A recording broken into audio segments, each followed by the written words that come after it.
सद्बुद्धि सन्मार्ग और कार्य का संकल्प देना, अडिग रहे विश्वास तुम पर, ऐसा अंतः कर देना। मेरे हृदय में आने में तुम्हें कोई संकोच न हो। हे गुरुदेव, मुझे नजरों से दूर कभी न होने देना।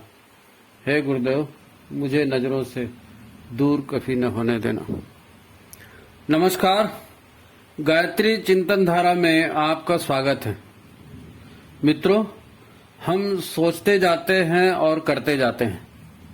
ये दोनों काम हम अपने मन से करते हैं। मन कहता है तो यही अच्छा है, तो यही ठीक है। मन को ठीक नहीं लगा तो हम उसे नहीं करते। फिर हम अपने मन के माध्यम से ही घर, परिवार और समाज में काम करते हैं। जब काम बिगड़ जाए तो हम ये कहते हैं कि ये फलाने फलाने की वजह से बिगड़ा, और काम बन जाए तो फिर किसी का उपकार नहीं मानते। मन कहता है मैं तो होशियार हूं, देखा मैंने बना दिया ना काम। मन बड़ा बदमाश है। ये कहता है कि ये मिल जाए तो मजा आ जाएगा जिंदगी में, और ये नहीं मिला या ये नहीं मिली तो फिर मरने मारने की बातें होती है। अच्छा, मरता वरता कोई नहीं है। ये सब बच्चों वाली बात हमारा मन करते रहता है। एक खिलौना मिल जाए तो फिर ये नहीं वो वाला चाहिए, वो मिल जाए तो फिर वो नहीं वो वाला चाहिए। और आजकल तो मार्केटिंग स्टाइल चल रही है, विज्ञापनबाजी चल रही है। उसने तो इस मन की हाय हाय को और भी बढ़ा दिया है। बिल्कुल पागल हुए जा रहे हैं लोग। किसी के जीवन में कोई सुख, शांति, आराम कुछ दिखता ही नहीं है। हाँ, शरीर जरूर थक गया है ना, साथ नहीं दे पाता। पैसे भी कम पड़ने लगे हैं। परिवार, रिश्तेदार सब बोझ जैसे लगने लगे। बस मौज की चाहत बढ़ गई है। हर समय मजा मौज चाहिए। किसी को संयम या अनुशासन की बात बोलो तो यही कहेगा कि अरे यार, ये मत खाओ, ये मत पियो, ऐसा मत करो, वैसा मत करो। तो फिर जियो काहे के लिए, मर जाओ उससे अच्छा। ऐसी जिंदगी से क्या फायदा। ये तो बोलते हैं लोग। अच्छा, मन में कुछ और होता है और हम करते कुछ और हैं। मन तो करता था कि इस दुष्ट का गला घोट दूं, पर व्यवहार में उसी को हम फूल माला पहनाते हैं और उसकी तारीफों के फूल बनाते हैं। अपने से गलती हो जाए तो कोई बात नहीं, हो गई गलती, और दूसरे से गलती हो जाए तो जिंदगी भर की दुश्मनी पाल लेते हैं। उसको देखते ही फिर खून खौलने लगता है। बड़े बड़े विद्वान और पैसे वाले और सम्मानित कहे जाने वाले सबकी ये कहानी है। ये दोहरी जिंदगी, यानी भीतर मन में कुछ और होता है और करते उसका ठीक उल्टा है। तो ये बड़ा खतरनाक मामला है। ये कुछ ऐसा ही है जैसे आप गाड़ी को फुल एक्सीलेटर देकर चलाते हैं और फिर फुल ब्रेक भी मारते हैं। इस तरह के काम करने से हमारे अन्नमय शरीर, मनोमय शरीर और ऊर्जा शरीर, तीनों शरीरों का सिस्टम बिगड़ जाता है और आदमी अपने भीतर स्वयं तरह तरह की बीमारियां पैदा कर लेता है। खुद का नुकसान होता है इससे। आज हर किसी का जीवन असंतोष, निराशा, पछतावे और शिकायत से भरा हुआ है, और परिस्थिति भी ऐसी बना ली है कि किसी से कहते भी नहीं बनती।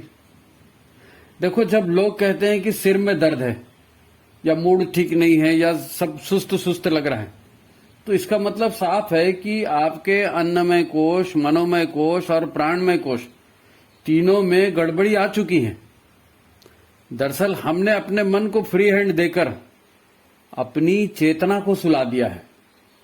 चेतनता हमारे में बची ही नहीं। जो मन कहता है वो कर देते हैं। जागरूक हम है ही नहीं। धोखा इसी से होता है। हम अपने मन की इच्छा अनुसार भविष्य की कल्पनाओं में या भूतकाल की स्मृतियों में जी रहे हैं, तो फिर वर्तमान हमारे अनुकूल नहीं बैठ रहा है और फिर नई नई परेशानियां पैदा होते जा रही हैं। और हम उसका दोष दूसरों पर डालते हैं तो दुश्मनी और बढ़ाते हैं। हमारा मन लोगों के प्रति जहर से भरते जा रहा है, तो हमारे भीतर वो जहर जमा हो रहा है और रहा सहा सुख चैन भी गायब हो रहा है। अरे कोई प्रकृति या देवी देवता आपसे नाराज नहीं है भाई, कोई ग्रह नक्षत्र उल्टे नहीं है। जो आप चाहते हो वही हर व्यक्ति भी चाहता है अपने लिए, तो ये गलत कैसे हो गया? आप लोगों से सहयोग की अपेक्षा करते हो परंतु प्रतिभा का सम्मान नहीं करते और खुद लोगों का सहयोग भी नहीं करते, तो आपको सम्मान कौन देगा?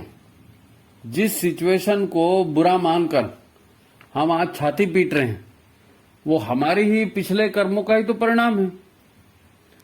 अच्छा, मन ही तो बुरा मानता है ना, तो ये मन कोई भरोसे की चीज है जी? अभी हम बस छूट जाने का शौक मना रहे थे, अरे उसने रास्ते में टोक दिया, बस छूट गई, मेरी तो तकदीर ही खराब है, ग्रह नक्षत्र ही खराब है, बस छूट गई, कितना बड़ा नुकसान हो गया। अच्छा, 2 घंटे बाद पता चला कि उसी बस का एक्सीडेंट हो गया, बस गहरी खाई में गिर गई, कोई जिंदा नहीं बचा।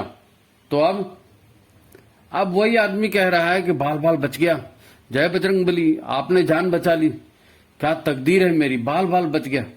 हनुमान जी हमेशा मुझे मुसीबतों से बचाते हैं, मेरी तकदीर बड़ी अच्छी है। ये है हमारा मन, जो भी सपना दिखा दे कम है, काम करा दे वो कम है। इस मन की बात मानोगे जी? ये मन कोई ज्ञानी है? एक और कहानी देखो, बंदे ने 30-35 साल तक पढ़ाई की, मेहनत की, अच्छा खासा बिजनेस खड़ा किया, अब सारा ध्यान बिजनेस में था। पता चला पत्नी ड्राइवर के साथ भाग गई, तो मन को बड़ा धक्का लगा, ओह गई, जिंदगी बर्बाद हो गई। तो अब क्या करें? तो उसी पत्नी का साड़ी का फंदा बनाकर पंखे से लटक गए, हो गया राम नाम सत्य। ये सब मन की सलाह पर चलने का परिणाम है। ये मन है हमारा, ये हमारा भला सोचेगा? मन के कहने पर चलोगे जी? ये सब पागलपन ही कहा जा सकता है, मन के पीछे दौड़ते जाना। शांत बैठना पड़ेगा, शांत जल में ही साफ प्रतिबिंब बनता है, परिस्थिति साफ साफ दिखती है। कभी शांत बैठना तो होता नहीं, कुछ भी काम हुआ, कुछ भी घटना हुई, तुरंत उटपटांग प्रतिक्रिया देकर जाने कितनों को दुश्मन बना लेते हैं हम। ऐसे में दिन नहीं कटते। गुरुदेव ने कहा है, गृहस्थ एक तपोवन है, यहां संयम और सेवा की साधना करनी पड़ती है। संयमित संतुलित व्यवहार और सेवा भाव से ही लोगों का दिल जीता जाता है। इसी से संतोष और सफलता की संभावना बनती है। हाय हाय खत्म होकर जीवन की बगिया में सुंदर फूल खिलने की संभावना बनती है। तो इसके लिए कुछ करना पड़ेगा, छोटी छोटी प्रक्रिया अपनाकर इसको हम ठीक कर सकते हैं।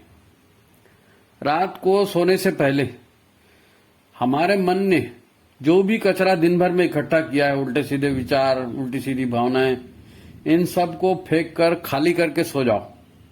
सब भगवान भरोसे छोड़ दो और शांति से सो जाओ।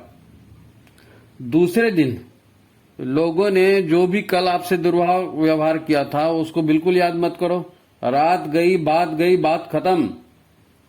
किसी तरह की मुर्दा बातें फिर अपने भीतर न पालें, तो इससे जो है चित्त साफ रहेगा, है ना? चित्त साफ रहेगा, उल्टी सीधी भावनाएं नहीं पैदा होंगे। नए दिन की शुरुआत नए ढंग से करो। प्रकृति सिर्फ एक व्यवस्था है, वो किसी के साथ अन्याय नहीं करती, कार्य का परिणाम देती है। शरीर और मन को आप बिगड़ने मत दो, तो मेहनत का फल भी मिलेगा। बिहड़ निर्जन स्थान भी सुरभित वाटिका बन सकता है। संभावना पूरी है, जीवन की वाटिका को बिहड़ बनने से बचा लो। यही सुखी और सफल जीवन का रास्ता है। तो ठीक है मित्रों, चैनल को लाइक करें, सब्सक्राइब करें और अपनों के बीच शेयर करते रहें। आज की बात यहीं समाप्त करते हैं। नमस्कार।